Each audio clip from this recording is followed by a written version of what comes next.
Hi friends, स्वागत है all teaching exams point पर। आज हम लोग सॉल्व करेंगे CTET paper first primary level 7 जनवरी 2022 का सीडीपी। तो आइए देखते हैं पहला क्वेश्चन है, एक बच्चा 11 महीने में चलना सीखता है जबकि दूसरा 15 महीने में चलना सीखता है। अभिकथन। कारण है, व्यक्तियों में विकास भिन्न भिन्न दरों पर होता है। सही विकल्प देखना है। सही विकल्प देखेंगे। पहला है ए और आर दोनों सही हैं और आर सही व्याख्या करता है ए की। दूसरा है ए और आर दोनों सही हैं लेकिन आर सही व्याख्या नहीं है ए की। तीसरा है ए सही है लेकिन आर गलत है। चौथा है ए और आर दोनों गलत हैं। सही ऑप्शन हो जाएगा दोस्तों, ए और आर दोनों सही हैं और आर सही व्याख्या करता है ए की। नेक्स्ट क्वेश्चन की ओर आगे बढ़ेंगे। दूसरा क्वेश्चन है, विकास निम्न में से किस पर निर्भर करता है। पहला है आनुवांशिक बनावट पर, दूसरा भौतिक वातावरण, तीसरा सामाजिक सांस्कृतिक कारक। तो दोस्तों विकास इन तीनों पर निर्भर करता है। इसमें हम इन तीनों का ऑप्शन देखेंगे तो इसमें चौथा ऑप्शन सही हो जाएगा। पहला, दूसरा और तीसरा विकास इन तीनों पर निर्भर करता है। नेक्स्ट क्वेश्चन की ओर आगे बढ़ेंगे।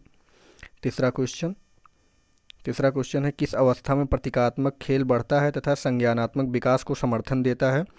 ऑप्शन देखेंगे दोस्तों। पहला ऑप्शन है शैशवावस्था, दूसरा प्रारंभिक बाल्यावस्था, तीसरा मध्य बाल्यावस्था, चौथा किशोरावस्था। सही आंसर हो जाएगा दोस्तों प्रारंभिक बाल्यावस्था।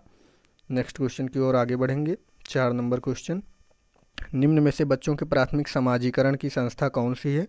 पहला है किताबें और पत्रिकाएं, दूसरा मीडिया, तीसरा धार्मिक संस्थान, चौथा परिवार।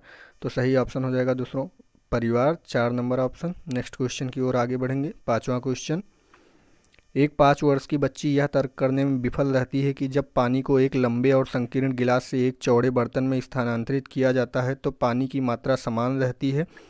पियाजे के अनुसार इसका क्या कारण है। पहला है वह प्रतिवर्ती सोच नहीं रखती, दूसरा है वह लक्ष्य निर्देशित व्यवहार नहीं कर सकती, तीसरा है वह प्रतीकों का इस्तेमाल नहीं कर सकती, चौथा है वह नकल नहीं कर सकती। सही ऑप्शन हो जाएगा दोस्तों पहला, वह प्रतिवर्ती सोच नहीं रखती है। नेक्स्ट क्वेश्चन की ओर आगे बढ़ेंगे। 6 नंबर क्वेश्चन, लियो वाइगोस्की के सिद्धांत के अनुसार हमारी संज्ञानात्मक संरचनाओं की बनावट व हमारी संज्ञानात्मक प्रक्रियाओं में बदलाव किसके द्वारा होता है। पहला ऑप्शन है इनाम, दूसरा सांस्कृतिक उपकरण, तीसरा स्कीमा, चौथा संज्ञानात्मक द्वंद्व। सही ऑप्शन हो जाएगा दोस्तों सांस्कृतिक उपकरण। नेक्स्ट क्वेश्चन की ओर आगे बढ़ेंगे दोस्तों। 7वां नंबर क्वेश्चन, वाइगोस्की के अनुसार इनमें से कौन सा कारक संज्ञानात्मक विकास में महत्वपूर्ण भूमिका निभाता है। पहला है भाषा, दूसरा परिपक्वता, तीसरा संगठन, चौथा संतुलन। सही ऑप्शन हो जाएगा दोस्तों पहला भाषा। नेक्स्ट क्वेश्चन की ओर आगे बढ़ेंगे। 8 नंबर क्वेश्चन, समूहों में चर्चा करना और सकारात्मक शिक्षक छात्र संबंध किस कक्षा कक्ष की विशेषता है। ऑप्शन देखेंगे दोस्तों। पहला है प्रगतिशील कक्षा कक्ष, दूसरा पाठ्यपुस्तक केंद्रित कक्षा कक्ष, तीसरा व्यवहारवादी कक्षा कक्ष, चौथा शिक्षक केंद्रित कक्षा कक्ष।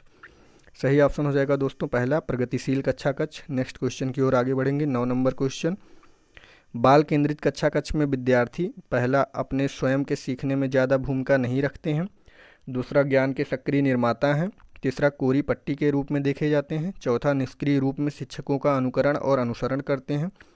सही आंसर हो जाएगा दोस्तों ज्ञान के सक्रिय निर्माता हैं। बाल केंद्रित कक्षा कक्ष में विद्यार्थी ज्ञान का सक्रिय निर्माता होता है। नेक्स्ट क्वेश्चन की ओर आगे बढ़ेंगे। 10 नंबर क्वेश्चन दोस्तों, कोहलबर्ग के किस चरण में व्यक्ति तर्क करते हैं कि सही कार्यवाही विवेक के स्व चुने हुए नैतिक सिद्धांतों द्वारा परिभाषित की जाती है।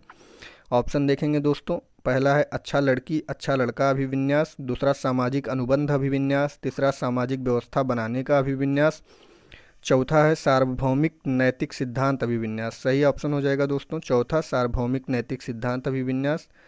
नेक्स्ट क्वेश्चन की ओर आगे बढ़ेंगे दोस्तों। 11 नंबर क्वेश्चन, हार्वर्ड गार्डनर के अनुसार वह व्यक्ति जिनमें दूसरों की मंशाओं, भावनाओं और व्यवहारों को समझने व उनके साथ संबंध बनाने की क्षमता होती है, उनमें कौन सी बुद्धि होती है। पहला है प्रकृतिवादी, दूसरा है अंतर्वैयक्तिक, तीसरा है अंतर्वैयक्तिक, चौथा है स्थानिक। सही ऑप्शन हो जाएगा दोस्तों अंतर्वैयक्तिक। नेक्स्ट क्वेश्चन की ओर आगे बढ़ेंगे। 12वां नंबर क्वेश्चन, जब बच्चे स्कूल में प्रवेश करते हैं तो पहला है उन्हें अपनी मातृभाषा में बोलने की अनुमति दी जानी चाहिए क्योंकि अभिव्यक्ति महत्वपूर्ण है, दूसरा स्कूल की भाषा में ना बोलने पर उन पर जुर्माना लगाना चाहिए, तीसरा उन्हें स्पष्ट रूप से बताया जाना चाहिए कि स्कूल की एक अलग भाषा है और उन्हें अपनी मातृभाषा में बिल्कुल भी नहीं बोलना चाहिए, चौथा है उनके माता पिता को घर पर भी स्कूल की भाषा का प्रयोग करने के लिए कहा जाना चाहिए। सही आंसर हो जाएगा दोस्तों पहला, उन्हें अपनी मातृभाषा में बोलने की अनुमति दी जानी चाहिए क्योंकि अभिव्यक्ति महत्वपूर्ण है। नेक्स्ट क्वेश्चन की ओर आगे बढ़ेंगे। 13 नंबर, लड़कों को उपहार में खेलने के लिए अक्सर कार और यांत्रिक ब्लॉक, लड़कियों को गुड़िया व चित्रकारी के संसाधन दिए जाते हैं। यह अनुपयुक्त प्रथा क्या दर्शाती है? पहला जेंडर स्थिरता, दूसरा जेंडर समता, तीसरा जेंडर पक्षपात, चौथा जेंडर सशक्तिकरण। सही आंसर हो जाएगा दोस्तों जेंडर पक्षपात। नेक्स्ट क्वेश्चन की ओर आगे बढ़ेंगे। 14 नंबर, एक शिक्षिका को बच्चों के अपने आप से बात करने को क्या प्रतिक्रिया देनी चाहिए?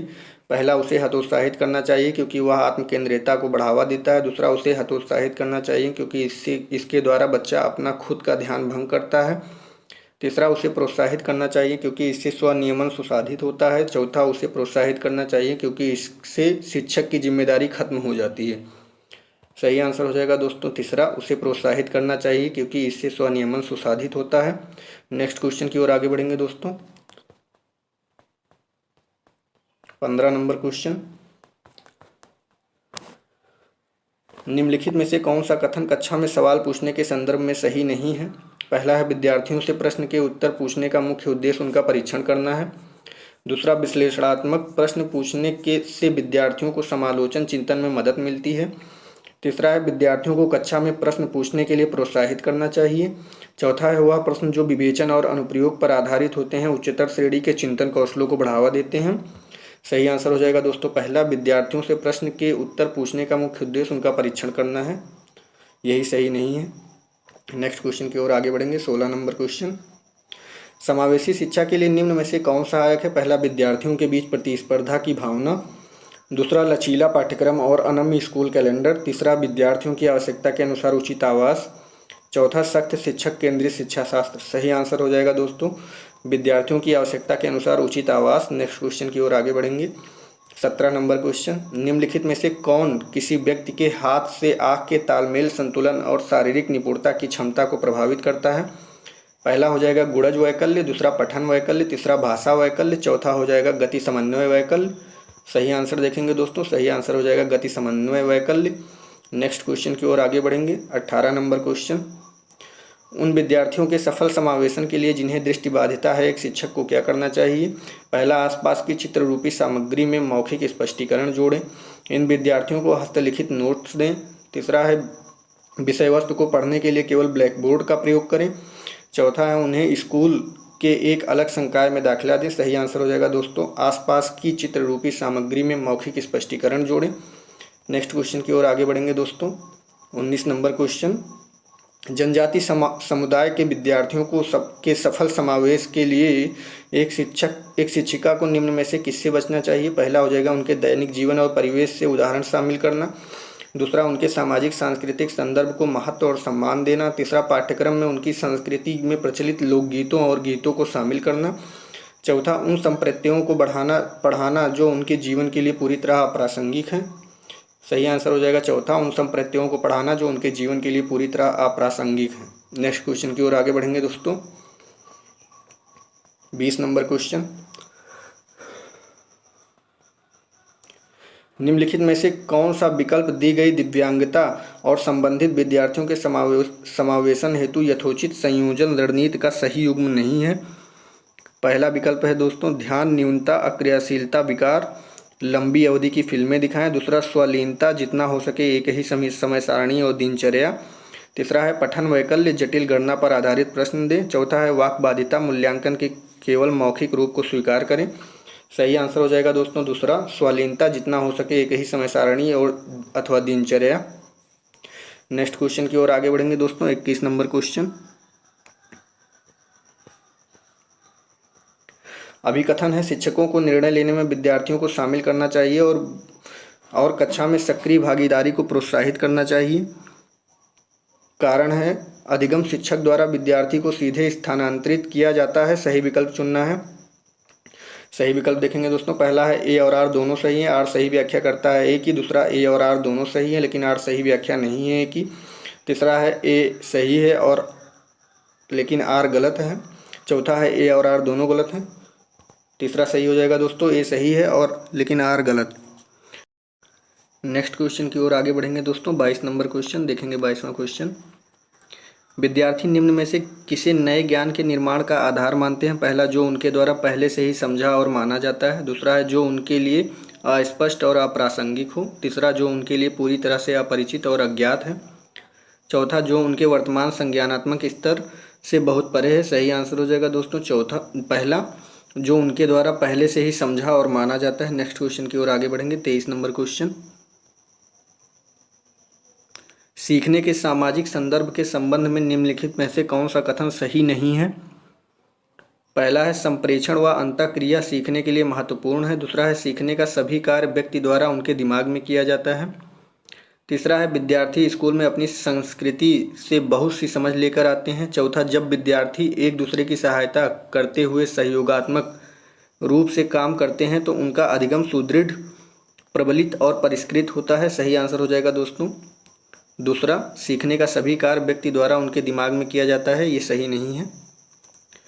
नेक्स्ट क्वेश्चन की ओर आगे बढ़ेंगे दोस्तों। 24 नंबर क्वेश्चन, निम्न में से कौन सा कारक विद्यार्थियों की असफलता के लिए जिम्मेदार है। पहला है, असंदर्भित पाठ्यक्रम। दूसरा, विषय वस्तु को प्रस्तुत करने के विविध तरीके। तीसरा, विद्यार्थी केंद्रित गतिविधियां। चौथा, व्यक्तिगत विभिन्नताओं का मान। सही आंसर हो जाएगा दोस्तों असंदर्भित पाठ्यक्रम। नेक्स्ट क्वेश्चन की ओर आगे बढ़ेंगे। 25 नंबर क्वेश्चन, प्रभावी अधिगम के लिए शिक्षार्थी की डैश भागीदारी की आवश्यकता होती है। पहला, सक्रिय। दूसरा, विनम्र। तीसरा, आंशिक। चौथा, निष्क्रिय। सही आंसर हो जाएगा दोस्तों पहला, सक्रिय भागीदारी की आवश्यकता होती है। नेक्स्ट क्वेश्चन की ओर आगे बढ़ेंगे। 26 नंबर क्वेश्चन,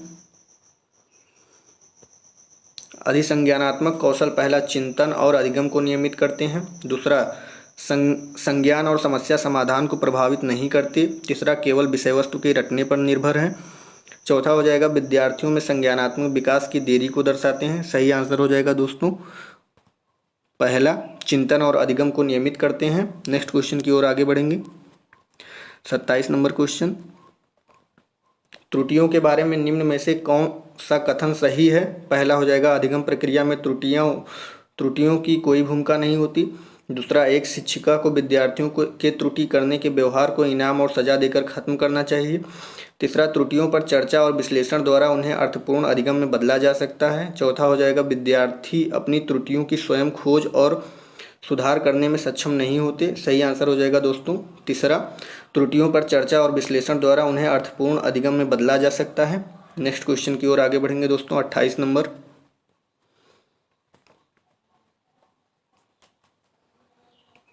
अधिगम और सूचना प्रसंस्करण एवं संवेगों और प्रवृत्ति का संबंध किस प्रकार का है। पहला, अधिगम और सूचना प्रसंस्करण संवेगों से काफ़ी हद तक प्रभावित होते हैं। दूसरा, संवेग एवं अधिगम और सूचना प्रसंस्करण एक दूसरे से कोई संबंध नहीं है। तीसरा है, सकारात्मक संवेग अधिगम और सूचना प्रसंस्करण को नकारात्मक रूप से प्रभावित करते हैं। चौथा है, नकारात्मक संवेग अधिगम और सूचना प्रसंस्करण को सकारात्मक रूप से प्रभावित करते हैं। सही आंसर हो जाएगा दोस्तों पहला, अधिगम और सूचना प्रसंस्करण संवेगों से काफ़ी हद तक प्रभावित होते हैं। नेक्स्ट क्वेश्चन की ओर आगे बढ़ेंगे दोस्तों। 29 नंबर क्वेश्चन, एक विद्यार्थी कुछ संप्रत्तियों के बारे में अपनी जिज्ञासा को संतुष्ट करने के लिए किताबें पढ़ रही है। यह किस तरह के लक्ष्य का उदाहरण है। पहला है, महारत हासिल करने की दिशा में उन्मुख लक्ष्य। दूसरा, परिहार उन्मुख महारत लक्ष्य। तीसरा, प्रदर्शन की दिशा में उन्मुख लक्ष्य। चौथा, परिहार उन्मुख प्रदर्शन लक्ष्य। सही आंसर हो जाएगा दोस्तों पहला, महारत हासिल करने की दिशा में उन्मुख लक्ष्य। नेक्स्ट क्वेश्चन की ओर आगे बढ़ेंगे। अंतिम और 30वां क्वेश्चन, राष्ट्रीय शिक्षा नीति 2020 का केंद्र बिंदु क्या है। पहला ऑप्शन है कठोर पाठ्यक्रम। दूसरा, शिक्षा शास्त्र और मूल्यांकन। दूसरा, बहुविषयकता और समग्र शिक्षा। तीसरा है, परीक्षा की ओर और उसके लिए सीखना। चौथा है, आकलन के योगात्मक तरीकों को अपनाना। सही आंसर हो जाएगा दोस्तों दूसरा, बहुविषयकता और समग्र शिक्षा। दोस्तों इसी के साथ 30 क्वेश्चनों की श्रृंखला पूरी होती है। अगर वीडियो आपको अच्छी लगी हो तो वीडियो को लाइक करिए, चैनल को सब्सक्राइब करिए। थैंक यू दोस्तों, मिलते हैं नेक्स्ट वीडियो में।